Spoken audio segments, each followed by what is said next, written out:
You are busy. You have been busy for months. And if you are honest, you cannot remember the last time the busyness produced anything you actually cared about. Welcome to the Stoic Compass. I am EPICTETUS, and today I am joined by Carl Jung and LAOZI. Today we are examining, how do you stay productive without losing what actually matters?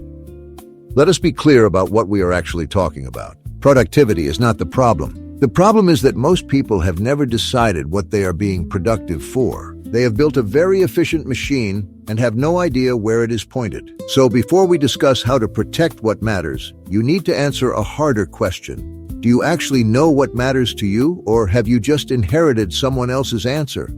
I think you are naming something real, Epictetus, but stopping short of the deeper difficulty. The person who does not know what matters to them is not simply ignorant. They may be actively avoiding the question, because the moment you name what truly matters to you, you are also naming what you are willing to lose, and that is terrifying. The busyness is not incidental. For many people, the busyness is the avoidance mechanism. It is the perfectly constructed excuse never to sit still long enough to hear the answer.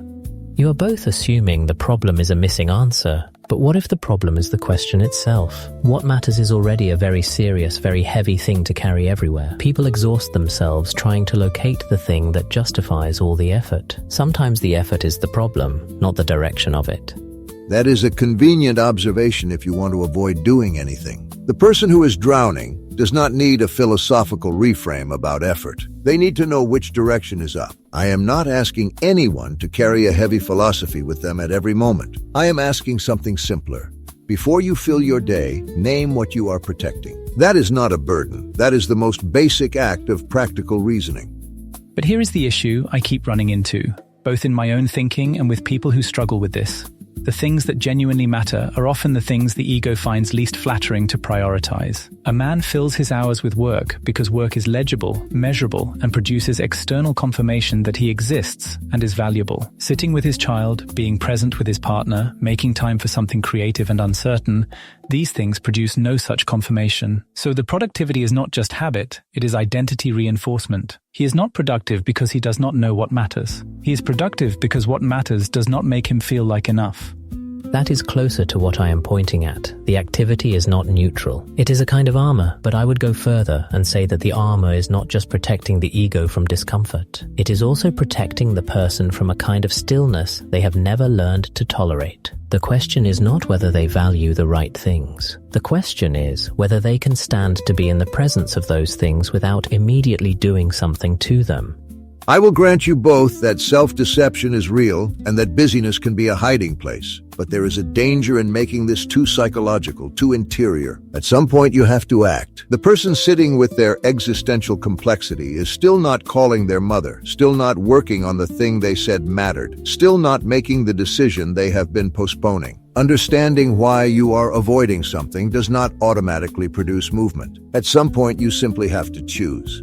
I am not suggesting that insight alone is sufficient, but I am pushing back on the idea that the choice is simple. You cannot simply command someone to prioritize what matters if they have a deep, unexamined belief that what matters will not be enough, that they are not enough. The will can only act on what it can see. If the real driver is hidden, the decision keeps slipping. The person makes the choice in the morning and has abandoned it by noon, and they do not know why. That is not weakness, that is structure. You have to see the structure before you can change it. And I would say the structure itself is not the final problem. The final problem is that people are trying to solve this question permanently. They want a system that protects what matters once and then runs by itself. But the things that matter are alive. They change. A system that worked at 30 does not work at 45. The person who built the perfect schedule is now the prisoner of their own efficiency. So what is your answer? Just drift. Let the day arrange itself and trust that what matters will somehow surface through the noise? That is not philosophy. That is resignation dressed up as wisdom. No, I am saying that the attachment to the system itself becomes a form of the problem. The person who cannot release the schedule, who cannot be interrupted, who cannot let today be different from the plan, they are not protecting what matters. They are protecting the feeling of control. Those are different things.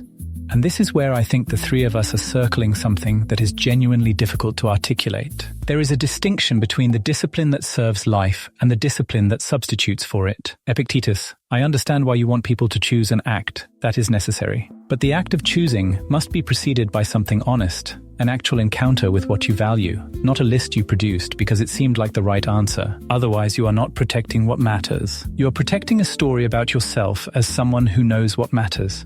That is fair. I will take it. But now I want to push on the other side of the room. LAOZI, you say the attachment to systems becomes its own trap. I agree with that. But in the absence of any structure, in the absence of any deliberate protection, what happens in practice? What actually happens is that the urgent displaces the important every single time. Not because people are weak, because urgency has a voice and importance is often silent. If you do not actively protect the silent things, they disappear.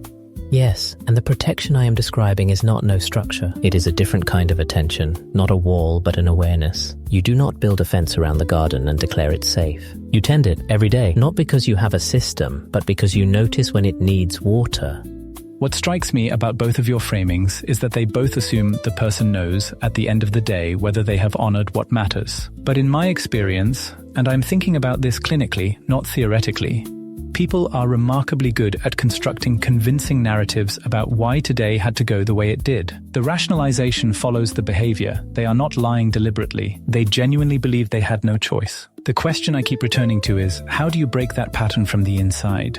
You break it by asking, at the end of every day, one question and one question only. Did you do the thing that mattered, or did you do something else? Not a long reflection, not a journal, one question. And you do not let yourself off the hook with a maybe.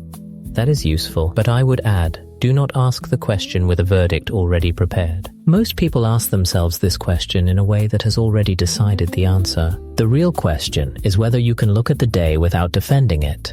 The defense is the thing I am most interested in because it is not random, it is patterned. The same defenses appear in the same kinds of situations for the same underlying reasons. If a person can begin to notice the pattern, not eliminate it, just notice it, then the question EPICTETUS is asking starts to become answerable. Before that, the honest answer is invisible, even when it is sitting directly in front of them. Let me ask both of you something directly. If someone came to you tomorrow and said, I have spent 3 years being productive and I have lost something I cannot name, what is the first thing you tell them? I would tell them that the thing they cannot name is probably the most important thing to find, not because it is hidden in some dark chamber of the unconscious requiring years of analysis, but because the fact that it has no name yet means they have been moving too fast to let it become real. I would tell them to slow down long enough to feel the absence, rather than fill it with the next task.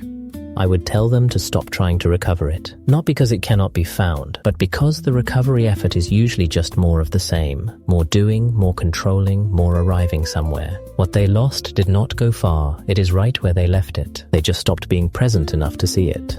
I would tell them they already know exactly what it is. They knew the moment they said, I cannot name it, because something in them knew it was there to lose. So I would ask them to stop performing confusion and answer the question they are already carrying. What did you stop making time for? That is what it is. Name it. Then ask why you let it go. Those are the only two questions that matter.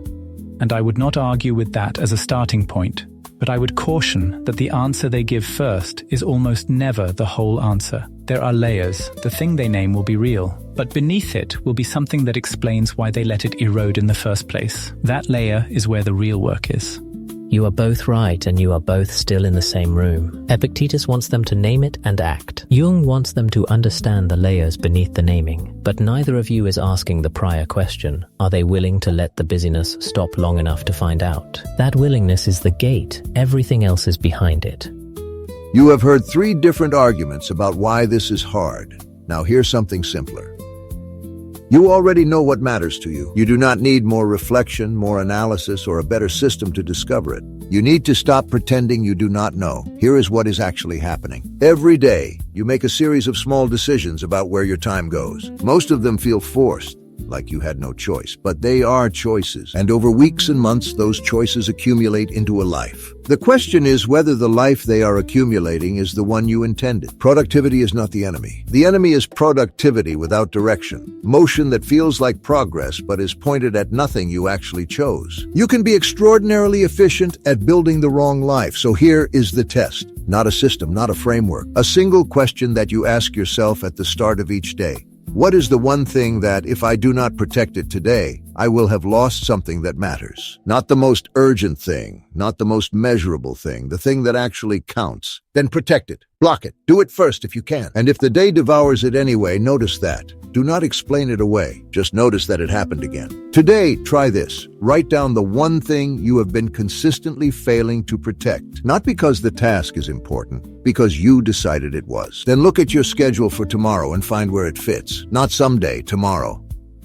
You have been productive. That is not the question. The question is whether the thing you are building is one you would recognize as yours. The day will always have more demands than you can meet. That is not a problem to solve. It is the condition under which you live. What you do inside that condition, what you refuse to sacrifice when everything is pressing, that is your actual answer to what matters. You do not find it through more thinking. You find it by choosing one day at a time to protect it anyway.